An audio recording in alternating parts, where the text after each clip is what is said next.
Méditation du 28 septembre. Luttons pour la vie. Pourquoi ne suis-je pas mort dès les entrailles de ma mère? Pourquoi n'ai-je pas expiré au sortir de son ventre? Job 3, le verset 11. Chaque jour, comme aujourd'hui, des milliers de femmes défilent et manifestent pour la dépénalisation de l'avortement. Elles font valoir que de nombreuses femmes dans le monde meurent lors d'avortements clandestins en raison des mauvaises conditions sanitaires dans lesquelles sont pratiquées ces opérations. Mais il est contradictoire que ces femmes demandent la préservation d'une vie, celle de la mère, au prix d'une autre vie, celle de l'enfant à naître. Cette lutte a toutefois porté ses fruits puisque l'avortement a été légalisé dans plusieurs pays du monde. Il s'agit de combats inégaux et avantageux pour la mère, car si elle peut empêcher la conception, sauf en cas de viol, l'enfant n'a aucun moyen de se défendre une fois conçu. Quelle est notre position en tant que fille de Dieu? Dans un moment de souffrance extrême, Job demande « Pourquoi ne suis-je pas mort dans le ventre de ma mère ?» Quelqu'un d'autre aurait pu penser à s'ôter la vie. Sa femme lui a même suggéré de le faire, mais pas Job. Il savait que le seul qui puisse ôter la vie est celui qui peut la donner. Et s'il n'a pas été compté parmi les avortés, c'est parce que Dieu avait un plan merveilleux pour lui. Le ciel n'autorise personne à ôter la vie. Même si les législateurs dépénalisent l'avortement,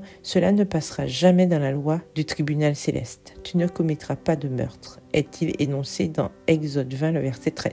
En tant que fille de Dieu, nous pouvons lutter pour la vie d'un bébé intra-utérin et pour la vie de la mère en inculquant des valeurs et des principes divins à nos filles, nièces, petites filles et à toutes les jeunes femmes avec lesquelles nous sommes en contact. Il est de notre devoir de leur apprendre à respecter leur corps, ce qui inclut une éducation appropriée dans l'usage de leur sexualité, mais non pas les informations déformées que le monde offre. J'ai connu une jeune fille qui, à 3 reprises, est tombée enceinte de son petit ami et qui, à 3 reprises, a décidé d'avorter avec l'aide de sa mère. Il ne s'agit pas de situations où l'acte sexuel a lieu sans le consentement de la jeune femme, mais de grossesses qui se produisent en raison de l'irresponsabilité des participants. Thérée est tombée enceinte à l'âge de 19 ans d'un homme marié. De nombreuses alternatives lui ont traversé l'esprit, mais elle a décidé de garder le bébé et d'affronter les conséquences de ses actes. Je remercie Dieu que Thérée n'ait pas avorté, car cet enfant, c'est moi. PS, heureuse de lutter pour la vie. Bonne journée, que l'Éternel vous bénisse.